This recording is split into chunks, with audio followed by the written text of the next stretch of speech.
The galaxy was old, filled with countless stars, planets, and civilizations that had risen and fallen over millions of years.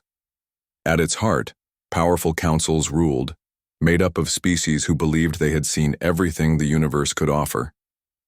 They were proud of their knowledge. They believed that no new discovery could surprise them anymore. For ages, they had watched new species appear on distant worlds, slowly climb out of their caves, discover tools, and eventually rise into space. Most followed the same predictable pattern: curiosity, growth, technology, and finally the wish to connect with others.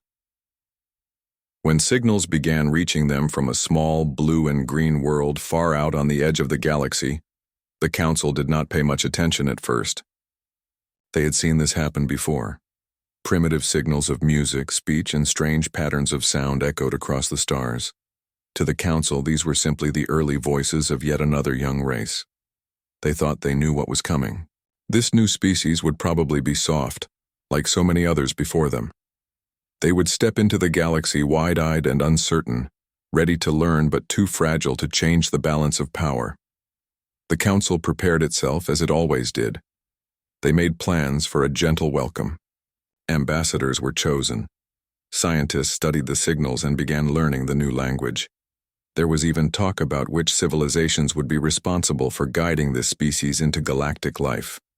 To most of them, it felt like routine work. Some species who were proud of their own history even looked forward to being teachers for these newcomers. They imagined they would be greeted with respect and admiration. But there were others in the Council who were cautious. They had studied the strange patterns in the signals. There was music filled with strange energy, stories of conflict, and words that hinted at both beauty and violence. They wondered what kind of world could create such a mixture. Still, the majority dismissed these doubts. They thought it was only a phase of early development, nothing more. As months passed, the signals grew clearer. Images arrived showing oceans, mountains, and cities filled with life. The aliens who studied them were pleased. This world seemed fertile, rich, and beautiful. It reminded them of their own homeworlds, before pollution and overpopulation had forced changes. Many thought the species must be gentle, living in harmony with such beauty. Some even imagined that they would meet a race of poets, dreamers, and thinkers. The galaxy was ready to welcome new artists and philosophers. The announcement was made. The world was called Earth, and its people called themselves humans. The Council began sharing information about Earth among all its members. Maps of the solar system were drawn, travel routes were planned, and discussions began on how to set up contact. Excitement spread, for it had been many decades since the last new species had reached space.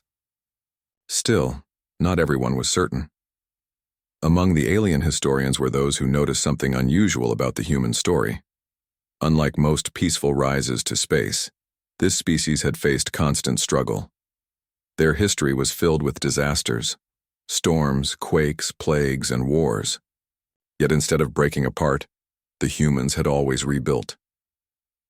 To the historians, this was strange. Most species avoided conflict as much as possible. Humans seemed to endure it again and again.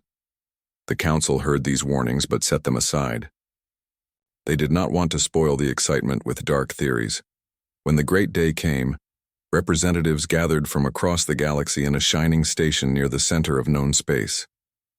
They expected to see small ships, fragile explorers eager to make friends. The station had been prepared to show off the wonders of the galaxy: glowing gardens, music that filled the air, and sculptures shaped from light itself. The aliens believed this would inspire awe in the newcomers, making them realize how advanced the galaxy was. As the moment grew near, the Council members discussed their expectations. Some believed humans would be peaceful farmers, bringing with them art and song. Others thought they might be curious scientists, eager to learn. Almost no one expected them to be warriors, for the galaxy had not seen a truly dangerous newcomer in centuries. The few who warned of this possibility were ignored. The great hall of the station was filled with anticipation. Thousands of eyes from countless species turned toward the great windows that looked out into space. The first human ships were about to arrive. Diplomats whispered to each other about what gifts they might exchange. Merchants thought about trade. Soldiers relaxed, thinking their presence would not even be needed. What none of them understood was that Earth was no ordinary world. It was a place where survival was never easy. Every storm, every predator, every sickness had forced its people to grow stronger. The humans who had built those ships were not fragile dreamers. They were the children of struggle, shaped by a planet that demanded toughness. The galaxy was about to meet something it had never truly faced before. A death world species born from hardship, carrying both kindness and danger within them. At that moment, as the first signals of the approaching fleet appeared on the scanners, a strange feeling filled the hall. Many could not explain it, but they felt uneasy. The ships were not beautiful like other young civilizations' first attempts. They were strong, built with purpose. They carried scars of trial and error, yet they moved with confidence. The diplomats fell silent. The soldiers leaned forward. The council began to realize that maybe, just maybe, they had been wrong. The galaxy had thought it was welcoming another fragile race. But as the humans prepared to step onto the stage of history, the truth was about to become clear. These were not ordinary explorers. These were survivors. These were Deathworlders. The first meeting between humans and the galaxy was nothing like what the council had imagined. For so long, they had believed that a new race would come into the wider universe in awe, full of questions, nervous but eager to learn. The humans, however, did not arrive with fear in their eyes. They came with determination. They had not been invited into the stars by another race. They had not been guided or lifted up. Every step they had taken was earned with sweat, trial, and persistence. When the first human ships emerged from the darkness of space, many alien observers were shocked. These ships were not polished like those of other civilizations. They were practical, built to endure. They carried marks of testing, designs shaped not by beauty but by survival. The hulls looked strong and heavy. Some aliens whispered that the ships looked more like weapons than explorers. It was clear that the humans had built their vessels not only to travel, but also to withstand whatever might come their way. The docking process itself told a story. Human crews moved with confidence, as if they had been traveling the stars for ages. They were calm, efficient, and precise. Their ships aligned with the station as though they had done this hundreds of times, even though it was their first step into galactic space. Observers noticed how quickly they adapted, how steady their movements were. There was no hesitation. It was as if humanity had been preparing for this moment all along.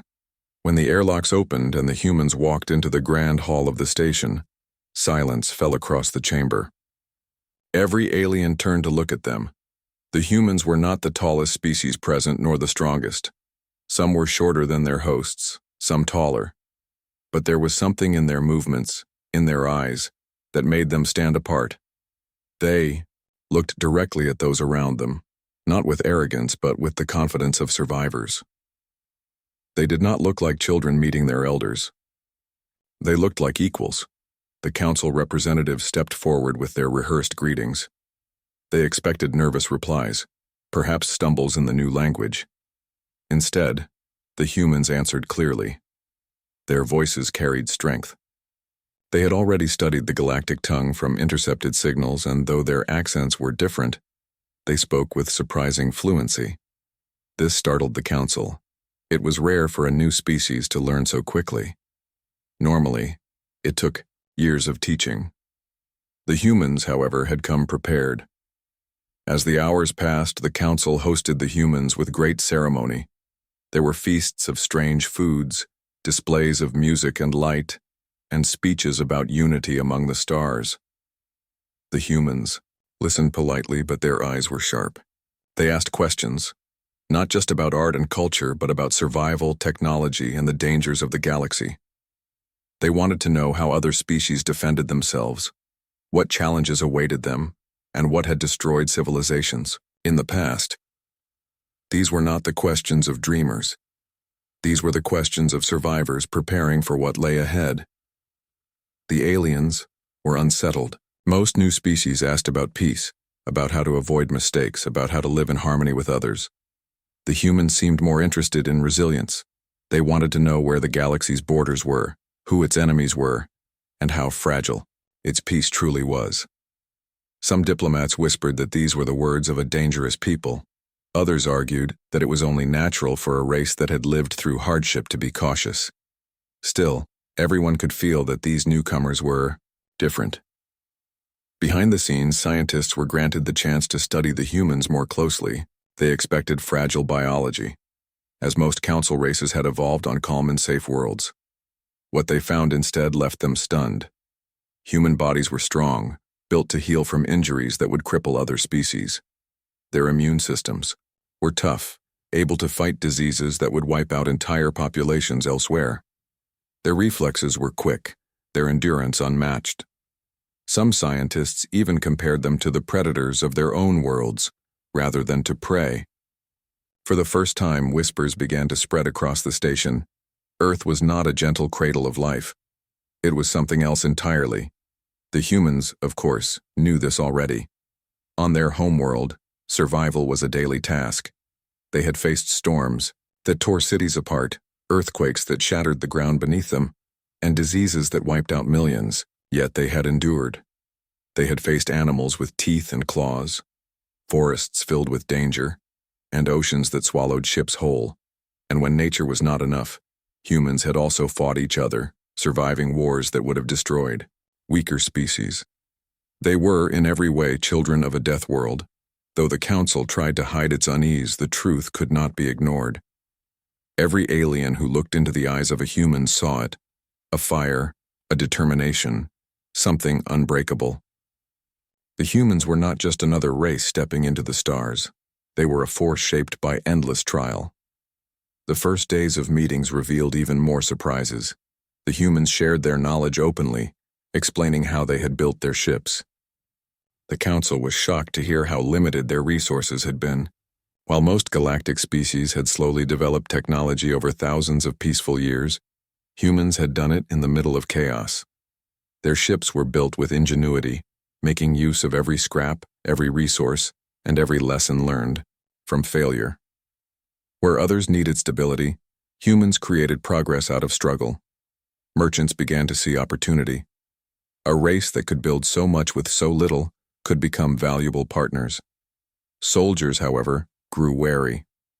If humans could do this alone, without guidance, what might they achieve with access to the galaxy's full knowledge? Some imagined them as allies, strong enough to defend the weak. Others feared they might become conquerors. The Council remained divided. Some wanted to welcome humanity warmly, believing they would enrich the galaxy with new ideas and energy. Others urged caution, warning that such a species might one day upset the balance of power. For now, though, everyone agreed on one thing. The humans were not to be underestimated, and the humans themselves. They stood quietly in the center of it all, watching, learning, and waiting. They could feel the unease in the room. They knew they were being studied, measured, and judged. But they did not bow their heads. They had faced far worse than disapproving stares. They had crossed their own limits to reach the stars. Now, standing among alien civilizations older and wealthier than their own, they did not feel small. They felt ready. That readiness unsettled the galaxy even more. For generations, the Council had believed that new races would enter the stars slowly, needing guidance. Humanity did not seem to need it. They were already asking the right questions, already preparing for the future. It was as though Earth itself had trained them for this moment. The first contact was polite, but beneath the surface, a quiet storm was building. Some aliens admired the humans' strength and wanted to stand beside them. Others feared what that strength might one day mean. As the humans returned to their ships after the first week of talks, the Council sat in silence, realizing that something had changed. The galaxy was not the same as it had been before. The humans had arrived, and nothing would ever be the same again. The truth about humanity began to spread across the galaxy slowly, almost like a whisper carried from one star system to another.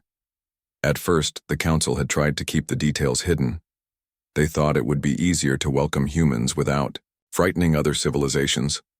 But secrets never stay hidden for long. Scientists who had studied human biology shared their findings with their governments. Diplomats who had spoken to humans reported their sharp questions and their endless curiosity. Soldiers who had seen the human ships up close spoke of their sturdiness. Soon, every species in the galaxy was talking about them. The word that kept appearing in reports was simple but heavy: Deathworlders. No one had used that term for a new species in centuries.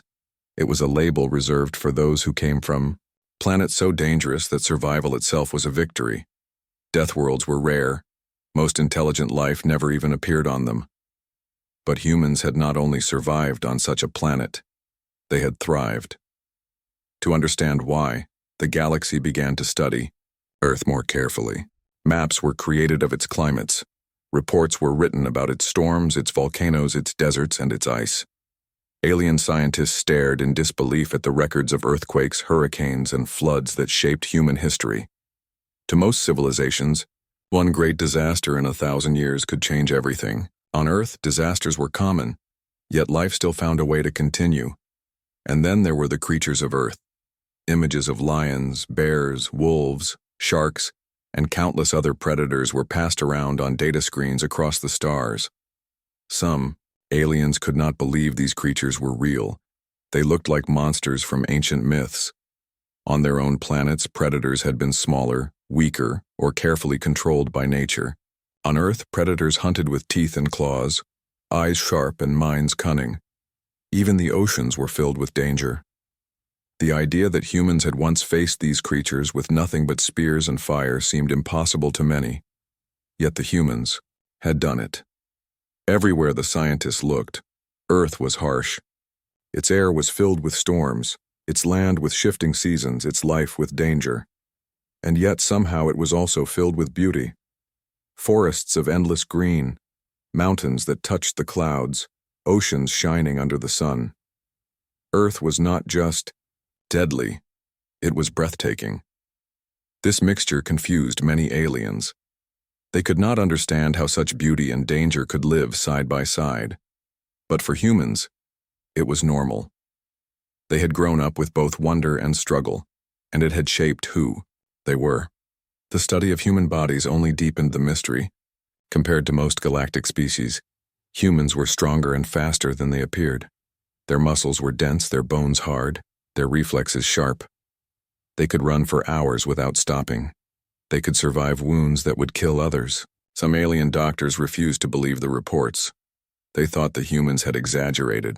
But when experiments were done, carefully and with the humans' permission, the truth was undeniable. Humanity was tough. Even their ability to adapt to different climates was unheard of.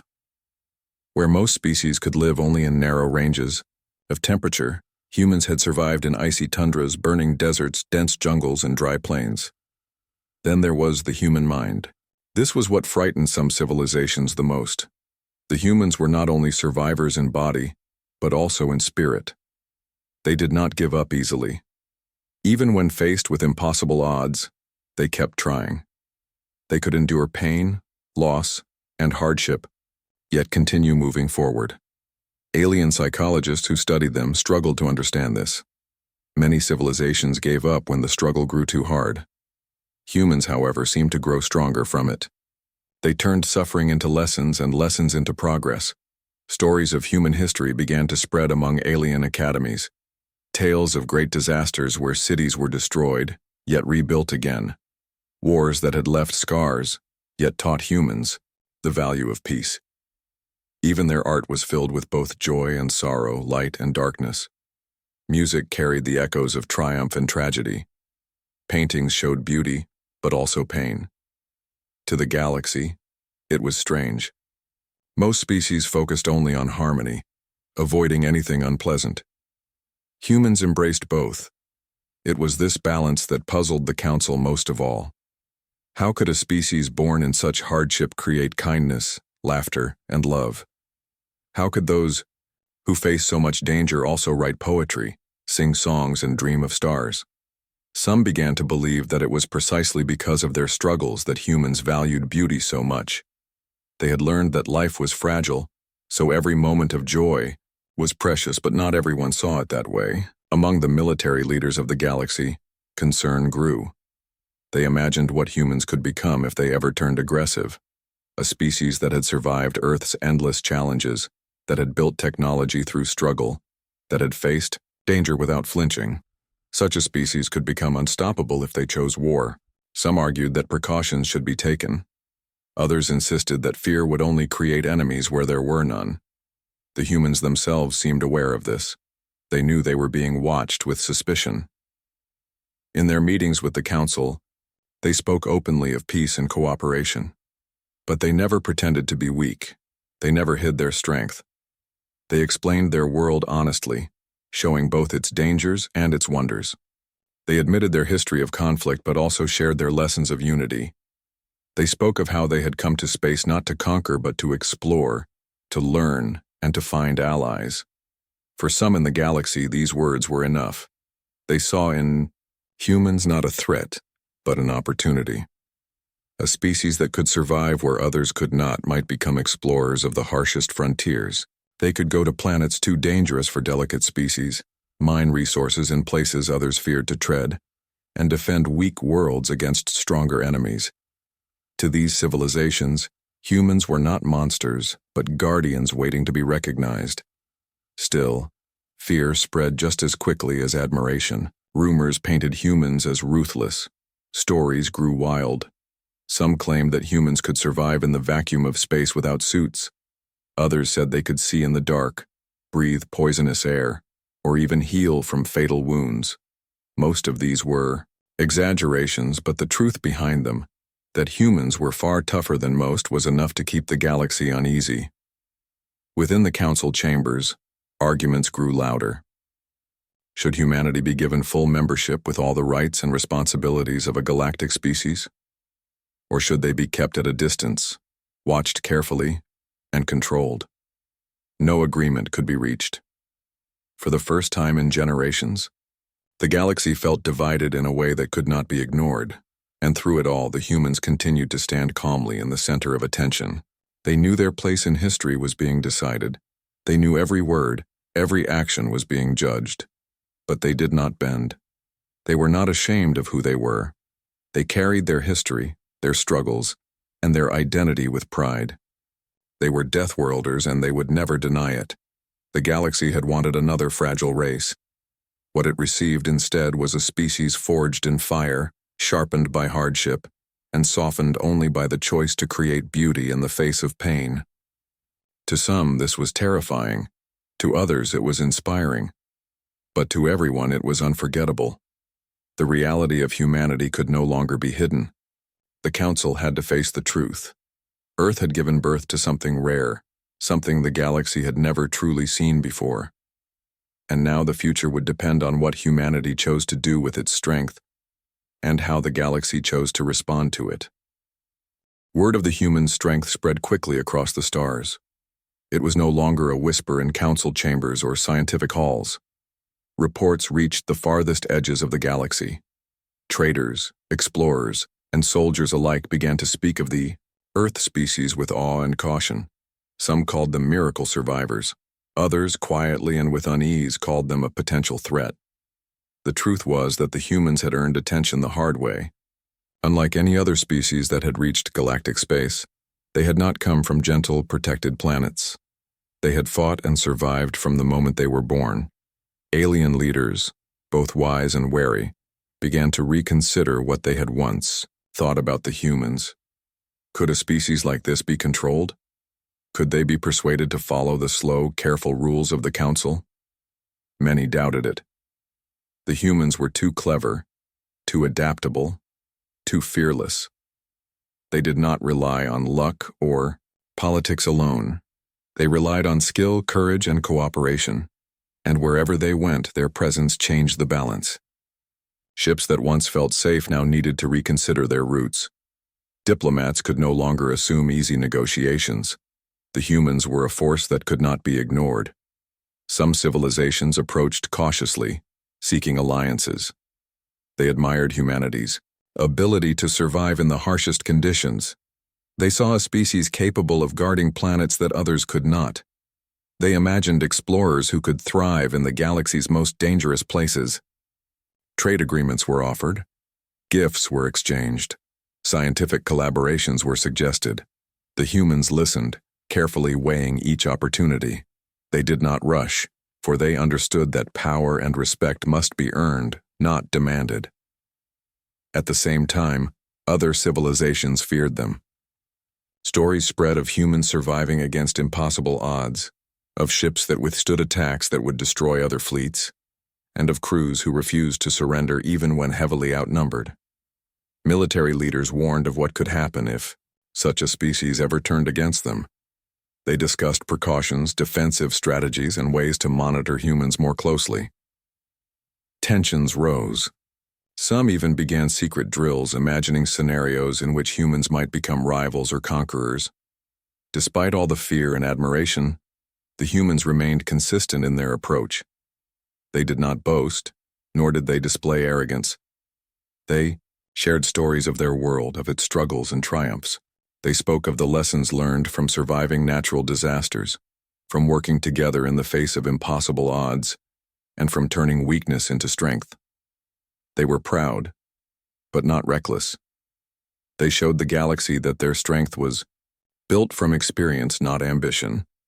One of the most surprising discoveries for the galaxy was how humans treated each other.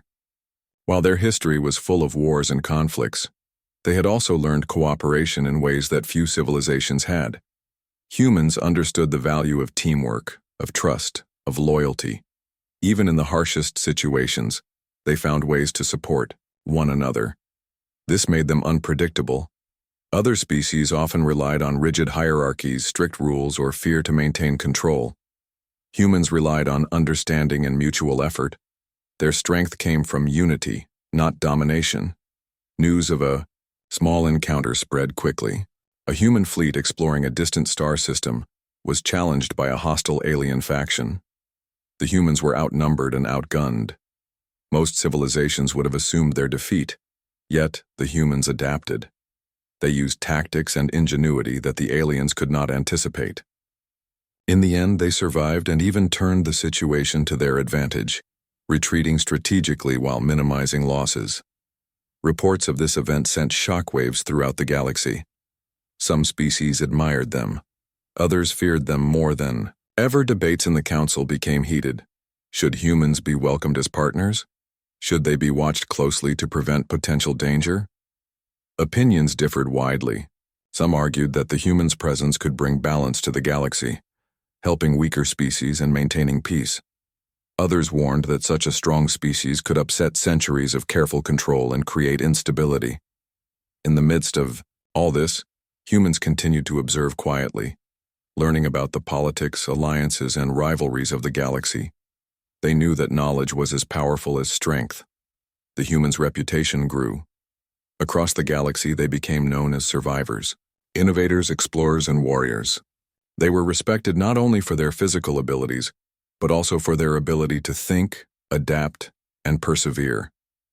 Other species began to adjust their expectations. The galaxy had imagined fragile newcomers who would need guidance.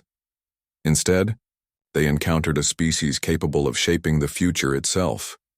And through it all, the humans remained true to themselves. They did not try to dominate.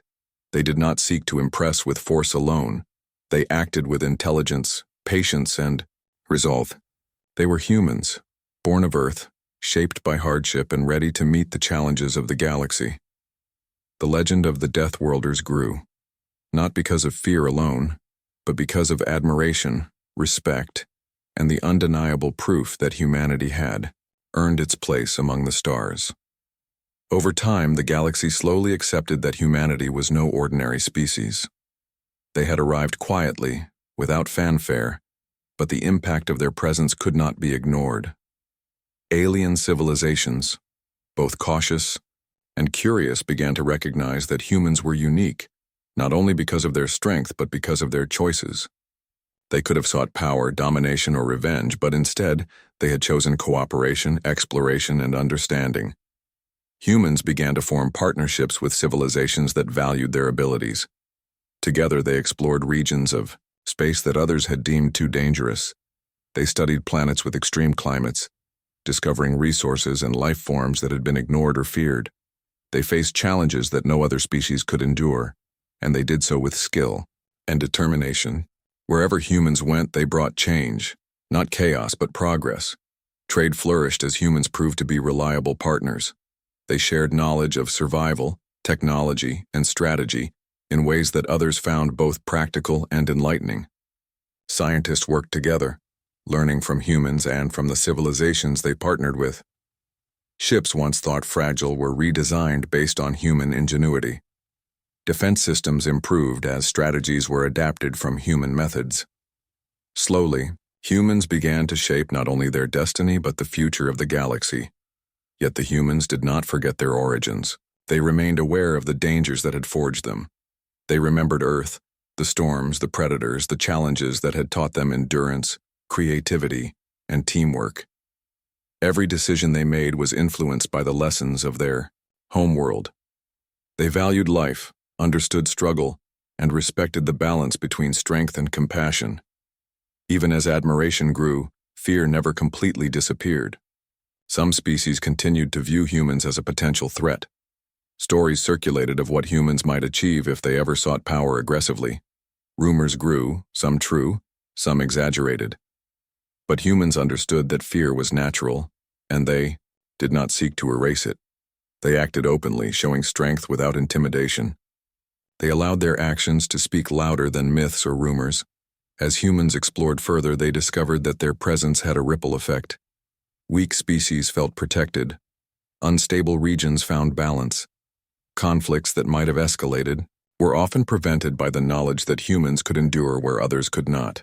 Slowly, a new reputation formed, not only as survivors or Deathworlders, but as protectors, explorers, and stabilizers.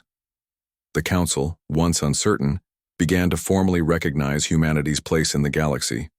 They were no longer newcomers to be guided. They were equals. Their perspectives were valued in meetings, their experience respected, and their strength acknowledged. Other species began to adjust their interactions, learning that humans could not be underestimated, yet could be trusted when they chose cooperation over conflict, and humans themselves did not seek fame or titles. They accepted recognition, but always with humility. They knew that survival alone was not enough. They had to continue learning, adapting, and growing. Every new discovery, every new challenge, was met with the same determination that had brought them from Earth into the stars. They were explorers by necessity, protectors by choice, and survivors by nature. By the time decades passed since their first arrival, humanity's legend was solidified. They were Deathworlders, a term that reminded all species of the strength, courage, and endurance that had brought them to the galaxy. It was not a title of fear alone, it was a title of respect, admiration, and truth. Humans carried it proudly, for it told the story of where they came from and what they could endure. In the end, the galaxy had expected a fragile race. Instead, it received a species forged in hardship, tempered by challenge, and ready to stand among the stars. Humanity had arrived quietly, survived the scrutiny of countless civilizations, and proven that strength, courage, and wisdom could coexist in one species. They had earned a place not only in the councils and councils' halls, but in the hearts and minds of the galaxy itself. The humans had become what they were always meant to be: survivors, explorers, and a reminder that even in the harshest conditions, life could thrive, endure, and shape the future. And as they looked to the stars, humans knew that their journey had only just begun. They were Deathworlders, and the galaxy